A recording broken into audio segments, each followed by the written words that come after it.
குடியரசுத் தலைவர் ஆட்சி அமலில் உள்ள மணிப்பூரில் பாஜக ஆட்சி அமைகிறது. டெல்லியில் நடந்த பாஜக எம்எல்ஏக்கள் கூட்டத்தில் சட்டமன்ற கட்சித் தலைவராக யும்னம் ஹேம்சந்த் தேர்வு.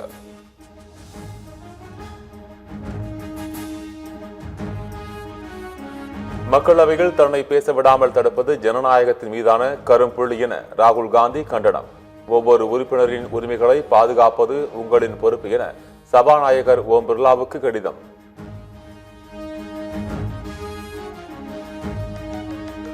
எஃப்டின் கோப்புகளுக்கும் அதானி மீதான வழக்கிற்கும் பயந்து அமெரிக்க வர்த்தக ஒப்பந்தத்தில் மோடி கையெழுத்து போட்டுவிட்டார். நாட்டின் நலனில் பிரதமர் மோடி சமரசம் செய்து இந்தியாவையே அமெரிக்காவிடம் விற்பனை செய்துவிட்டார் என எதிர்க்கட்சித் தலைவர் ராகுல் காந்தி குற்றச்சாட்டு. நாட்டின் நலனிற்கு முக்கியத்துவம் அளித்து அமெரிக்காவுடன் வர்த்தக ஒப்பந்தம் செய்ததாக மத்திய அமைச்சர் பியூஷ் கோயல் விளக்கம்.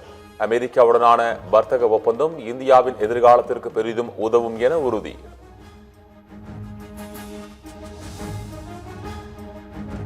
நாடாளுமன்றத்தில் எதிர்க்கட்சியினர் நடந்து கொண்ட விதம் அவமானகரமானது என பியூஷ் கோயல் கண்டனம். இந்தியாவின் வளர்ச்சியை ஏன் ராகுல் காந்தியால் சகித்துக் கொள்ள முடியவில்லை எனவும் கேள்வி.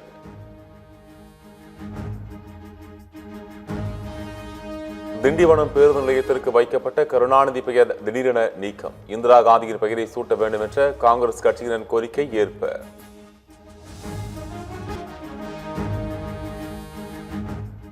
சென்னையில் மாணவரிடம் கஞ்சா இருந்த செய்தியை ஒரு ஆட்சியாளராக முதலமைச்சர் மு.க. ஸ்டாலின் டோட்டல் ஃபெயிலியர் என்பதற்கு சாட்சி.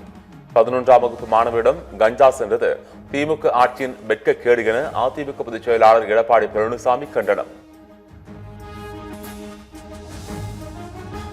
வெளிநாடுகளில் இருந்து எடுத்து வரப்படும் தங்க நகைகளுக்கான வரி சலுகை இனி எடையின் அடிப்படையில் வழங்கப்படும் என மத்திய நிதியமைச்சகம் அறிவிப்பு. ஓராண்டுக்கு மேலாக வெளிநாட்டில் வசிக்கும் பெண்கள் 40 கிராம் வரையிலும் மற்றவர்கள் 20 கிராம் வரையிலும் வரியின்றி கொண்டு வரலாம் என தகவல்.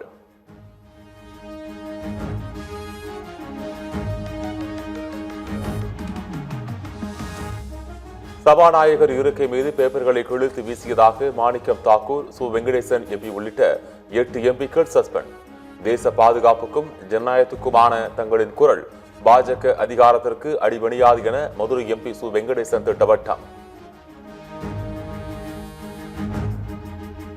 தங்கம் விலை ஒரே நாளில் சவரனுக்கு 2560 ரூபாய் உயர்ந்து 1,14,160 ரூபாய்க்கு விற்பனை. வெள்ளி விலை காலையில் கிலோவுக்கு 20,000 ரூபாய் குறைந்த நிலையில் பிற்பகலில் அதே விலை உயர்வு.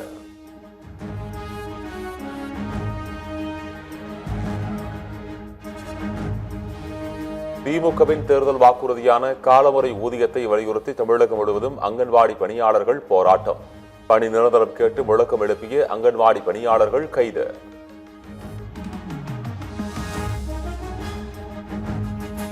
நாகம்பட்டியில் செயல்படும் பல்கலைக்கழக உறுப்பு கல்லூரியை அரசு கல்லூரியாக மாற்ற வலியுறுத்தல்.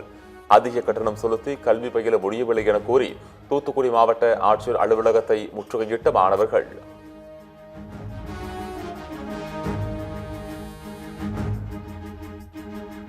சென்னை முகப்பேரில் மாடு முட்டியதில் முதியவர் உயிரிழப்பு. மாட்டின் உரிமையாளரை கைது செய்து போலீசார் விசாரணை.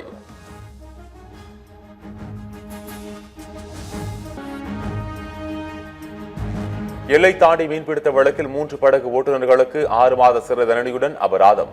ராமநாதபுரம் மீனவர்கள் 9 பேரை நிபந்தனைகளுடன் விடுதலை செய்து இலங்கை நீதிமன்றம் உத்தரவு.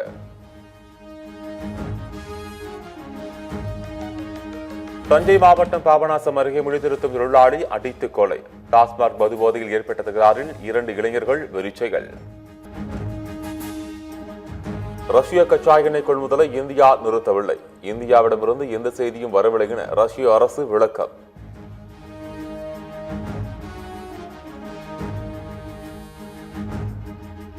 ஆஸ்திரேலியாவின் மெல்பர்னில் மகாத்மா காந்தியின் சிலையை உடைத்து கொள்ளை. வெண்கல சிலையை கொள்ளையடித்துச் சென்ற மர்ம நபர்களுக்கு போலீசார் வலைவீச்சு.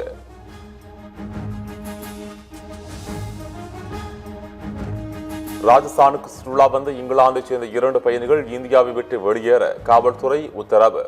இஸ்ரேலுக்கு எதிராகவும் பாலஸ்தீனத்துக்கு ஆதரவாகவும் சுவரொட்டி ஒட்டியதால் நடவடிக்கை.